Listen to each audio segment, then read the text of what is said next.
Xfinity Monday Live. Glad to have you with us as we continue our social distancing practices. We are joined via Zoom tonight by former Broncos safety Nick Ferguson as we recap the Broncos 2020 draft. Nick, what's up, man? How you doing? Good to see you.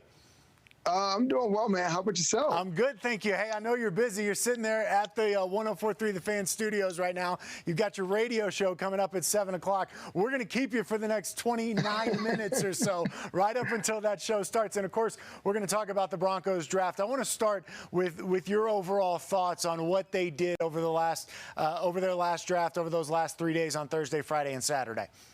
I thought the Broncos did an excellent job filling a lot of positions of need. The first two rounds, I know some people were a little upset with the second pick and KJ Hamler. Why are the Broncos taking another wide receiver? What happens to the offensive tackle?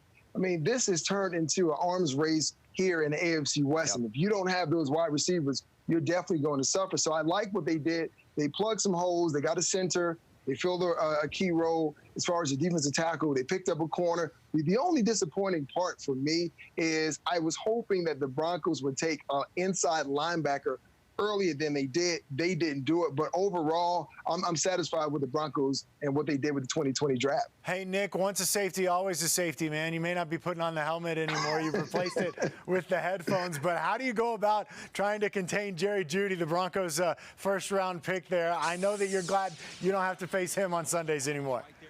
No, I'm glad I don't. In my day, I had to face guys like Randy Moss. I'm glad I don't have to face any of those guys anymore. But the way you slow down a fast-paced, Zoom-type offense like this, it is pass rush. You have to be able to get that quarterback off his launch point and force him to make some error throws.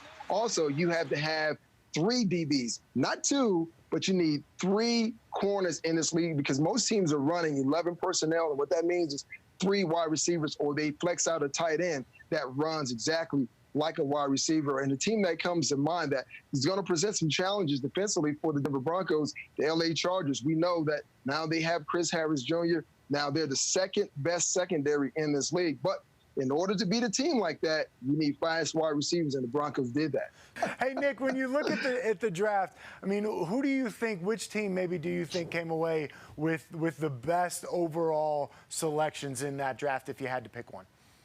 Well, I'm looking at the Baltimore Ravens. Yeah. I mean, last season, the Tennessee Titans went in there and whooped their butt because they couldn't stop the run.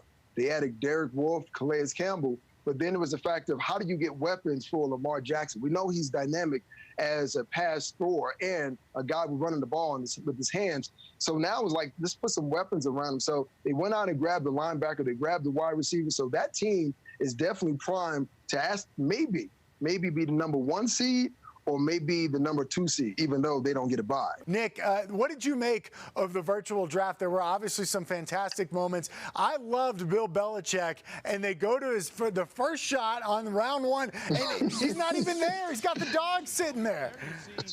Well, he's telling you that's how the Patriots normally make their picks. They become that great at doing it, even a dog can actually make picks for them. But the virtual draft overall, it was great. The league did a great job. We were all wondering how it was going to happen. Was it going to go off without a hitch?